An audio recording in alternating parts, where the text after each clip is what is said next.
네, 안녕하세요. 배성훈의 베이커리 스토리 베베스토리입니다. 여러분들 창업, 제빵 창업에서 우리가 이제 가게를 운영하시다 보면 가장 어려운 게 뭐죠? 그쵸. 우리가 계획대로 제품을 생산해내는 게 정말 어려울 텐데, 셰프님도 이제 여러 가지 이제 컨설팅을 하시다 보면서 많은 분들이 질문하시는 내용 중에 이런 거 좀 손에 꼽는다 하시는 내용들이 뭐가 있을까요? 하루 스케줄을 어떻게 짜는지 첫 번째, 그리고 한 가지 반죽으로 어떻게 하면 다양하게 제품을 손쉽게 파생시킬 수 있는지, 맨날 반죽 치지 않고 반죽을 얼려놨다가, 즉 우리가 냉동법이라고 하는데 얼려놨다가 다음날 어떻게 하면 안정적으로 제품을 생산할 수 있는지, 이런 등등인 것 같아요. 맞습니다. 지금 셰프님이 한 3번 정도 말씀해 주셨는데 반죽입니다. 반죽. 네. 그러니까 우리가 빵에 있어서 뭐 여러 가지 긍정이 다 중요하겠지만 이 반죽만큼 또 어려운 게 없어요. 그죠? 그래서 오늘은 저희가 셰프님 모시고 냉동법에 대해서 한번 여러분들한테 설명을 좀 드리고자 하는데요. 셰프님 물론 유명하시고 많은 분들 다 아시겠지만, 그래도 오늘 저희 베베스토리 화면을 통해서 처음 셰프님을 접하시는 분도 있을 테니까 잠깐 셰프님 소개 한번 좀 부탁드리겠습니다. 안녕하세요.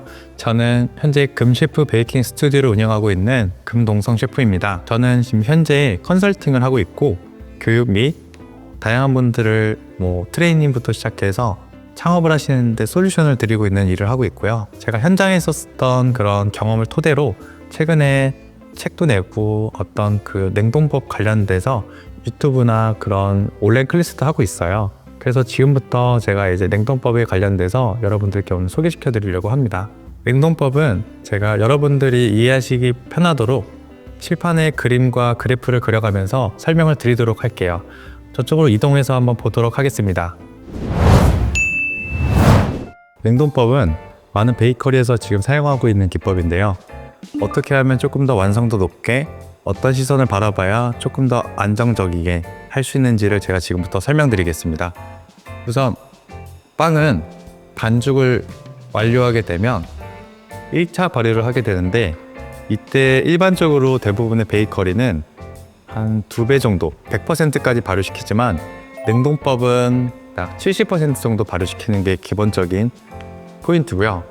그 다음에 발효가 완료가 되면 분할 및 둥글리기를 하고, 이 반죽을 안정적이게 비닐로 밀착을 잘 시키고 랩을 잘 씌워서 얼리시는 게 포인트. 이때 마르지 않게 해주는 게 굉장히 중요하고요. 그 얼린 반죽을 다음날 사용하기 위해서 퇴근 시 냉장고 1도에서 많으면 3도까지 그 냉장고에다가 해동을 하는데, 이때 약 12시간에서 16시간 이상이 넘어가 버리게 되면은 빵이 지칠 수가 있기 때문에 이 점은 좀 주의하시는 게 중요한 포인트.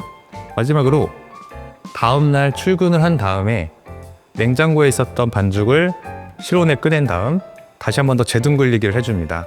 이때 재둥글리기를 해주는 이유는 밤사이에 얼었던 반죽이 해동이 되면서 수분이 이수 현상이 일어나는데, 그걸 한번 재정돈해준다는 느낌으로 재둥글리기를 해주고, 이 반죽은 굉장히 차갑기 때문에 반죽 온도가 약 16도에서 18도까지 온도 회복이 됐을 때 성형을 하셔야 이때 반죽이 달릴 수가 있습니다. 2차 발효를 하고 오븐에 굽는다. 이게 바로 냉동법의 한 가지 포인트입니다.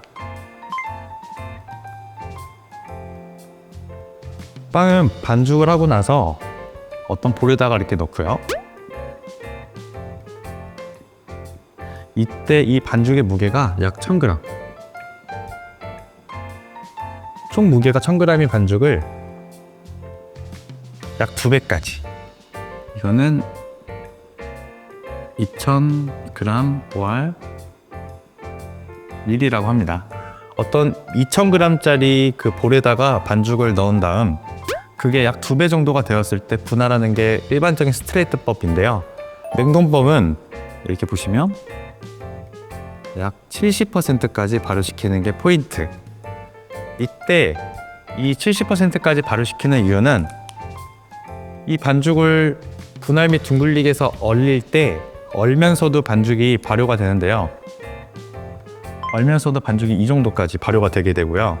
그 반죽을 다음날 사용하기 전에 냉장고로 빼놓고 약 12시간에서 16시간 정도 해동을 시키는데 그때 또 이만큼 발효가 됩니다. 그 다음에 이 반죽을 다음날 출근한 다음에 재둥글리게 하고 실온에서 16도에서 18도까지 온도 회복되는 시간, 그때가 약 40분에서 1시간 정도가 걸리는데요. 그때 나머지 이렇게 2배까지 발효가 되는 게 굉장히 중요하고요.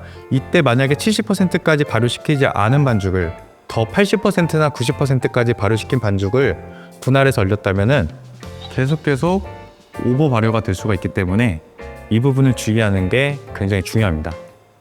그리고 나서 이 70%까지 발효시키는 이 시간이 굉장히 중요한데요.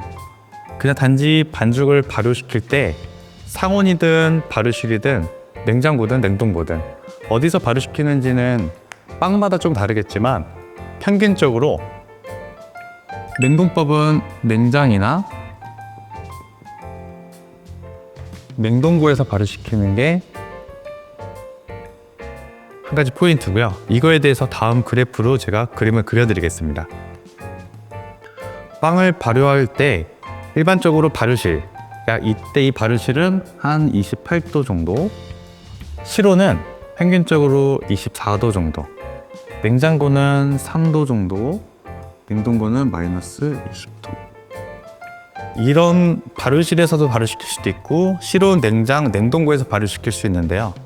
일반적으로 냉동법은 냉장고나 냉동고에서 발효시키는 게 포인트입니다. 빵을 발효시킬 때 약 70%까지 발효시키는 그 구간에서 일반적인 23도짜리 반죽을 발효실에서 발효시키면 1시간이면 발효가 다 되고요. 이때 반죽 온도는 상승하게 되어 있습니다. 예를 들어 한 27도까지. 하지만 실온은 발효실보다 아직은 좀 시원하기 때문에 1시간 반 정도 때 70%가 발효가 되는데요. 이때 반죽 온도는 한 25도 정도. 냉장고는 조금 춥기 때문에 시간은 오래 걸리지만 한 2시간 정도 반죽 온도는 다운되게 됩니다. 이때 약 18도 정도. 냉동고는 굉장히 춥기 때문에 온도가 빨리빨리 떨어지면서 발효가 되긴 되는데요. 약 1시간 동안 5도가 떨어지는 게 이 냉동법의 포인트예요. 1시간 동안 5도, 그 다음에 2시간 있다가 13도, 3시간 있다가는 8도에서 12도. 데이터를 보셨을 때 각자 70%가 발효가 된 건 맞지만 이 냉동고에서 발효시킨 이 반죽은 반죽 온도가 약 8도에서 12도이기 때문에 이때 분할 및 둥글리기에서 얼리게 된다면 굉장히 빨리 얼게 되고요.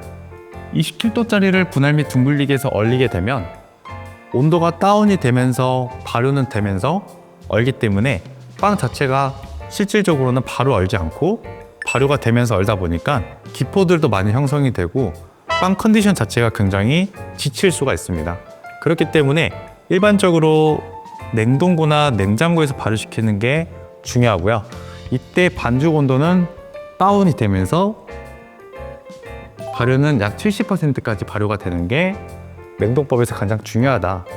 이때 제가 보시기 편하게 발효실, 실온, 냉장, 냉동으로 구별을 해놨지만 어떤 빵들은 이스트가 적거나 뿐만 아니라 힘이 약한 반죽, 이런 반죽들로 인해서 냉장고에서도 1시간 동안 5도가 떨어질 수도 있고요. 어떤 거는 힘이 너무 좋기 때문에 이스트 양이 많기 때문에 냉동고에서 5도가 떨어질 수 있습니다. 이때 중요한 건 5도가 떨어지냐 안 떨어지냐가 굉장히 중요한데요.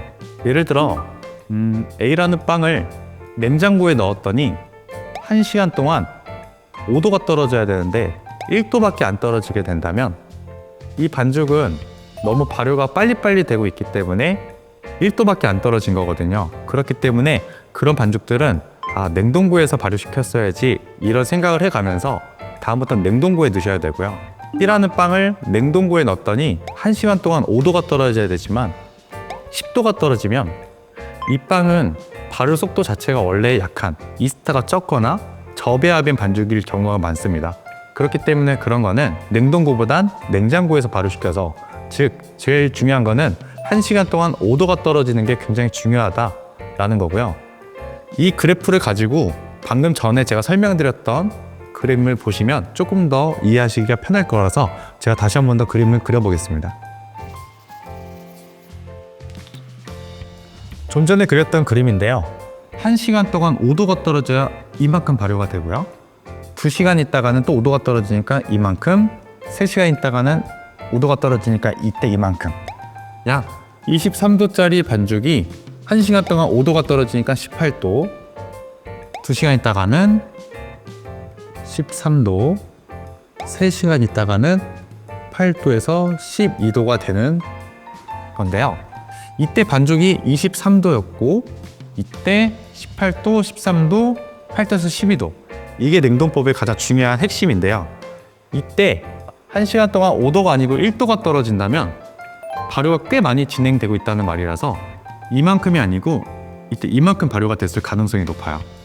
예를 들어 1시간 동안 1도가 아니고 10도가 떨어졌다면 굉장히 빨리 반죽이 차가워진 거기 때문에 발효가 거의 안 됐을 가능성이 높습니다.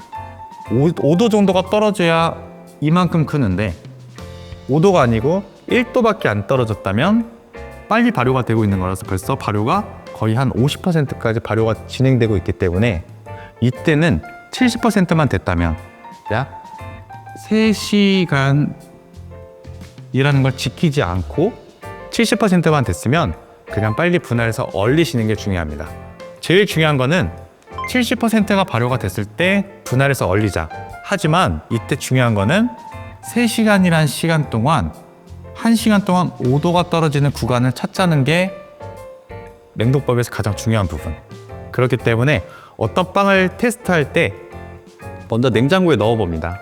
이때 냉장고에 넣었을 때 5도가 떨어지면 이 제품은 이 냉장고에서 발효시키는 게 맞겠구나 생각하시면 될 거고, 어떤 제품을 냉장고에 넣었더니 발효가 계속해서 빨리 진행이 되고 온도는 안 떨어져 라고 하면은 그 제품은 냉동고에서 발효시켜서 1시간 동안 5도가 떨어지는 구간을 찾는 게 굉장히 중요하다. 이게 냉동법의 가장 중요한 포인트입니다. 이랬을 때 빵을 조금 더 차가운 반죽을 얼리고, 그러므로 냉동고 안에서의 빵 자체가 안정적이게 되고요. 그거를 다음 해동시켰을 때도 지치지 않게 해주는 게 굉장히 중요합니다.